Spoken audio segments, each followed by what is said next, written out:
अंदर से कई घाव उसके मन में पैदा करती है। लेकिन ऐसा नहीं होना चाहिए। पुराने उसको मान लीजिए उसको आराम करने की दृष्टि से देखा गया कि आपको आराम, लेकिन आराम करने का मतलब ये नहीं है कि आप वहां से उठ नहीं सकते हैं, उठ के अपने आप से खाना नहीं ले सकते हैं, आप पानी नहीं ले सकते हैं,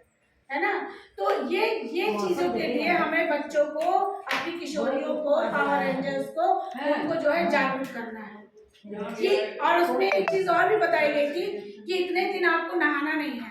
बाल नहीं धोना है, बल्कि उस समय सफाई की जरूरत ज्यादा होती है। तो जो बच्चों के मन में, किशोरियों के मन में, जो आजकल तो 5th क्लास के बच्चों में भी आ जाता है पीरियड्स, इसीलिए प्राथमिक विद्यालय में भी जरूरत हुई है इसकी।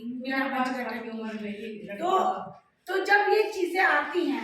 ये चीजें आप लोग एक टॉपिक बनाइए और उसी का नाम है चुप्पी तोड़ो। उन बच्चों से आप बैठिए और उनको अपनी चर्चा में शामिल करके और पूछिए कि जो है अगर किसी बच्चे को ऐसी प्रॉब्लम है तो फिर उसका क्या, उसको डिटेल बताइए कि देखिए ये एक नेचुरल है, अगर ये नहीं होगा तो एक बीमारी हो जाएगी,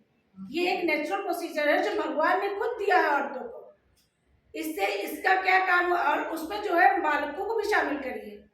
क्योंकि हमारी जो मीना मंच का गठन होगा समिति का, उसमें 20 में 6 बालक भी हैं, क्योंकि हम उनको भी हमारे बीच में ही रहना है,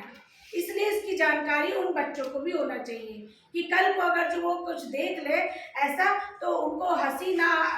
का पात्र न बने और ना ही वो जो है शर्मिंदगी महसूस करे, क्योंकि उनके भी घर में माँ है और बाप है, माँ है, बहन है, बेटी है, ठीक है ना, और कल को जब शादी होगी तो उनकी बीवी भी आएगी।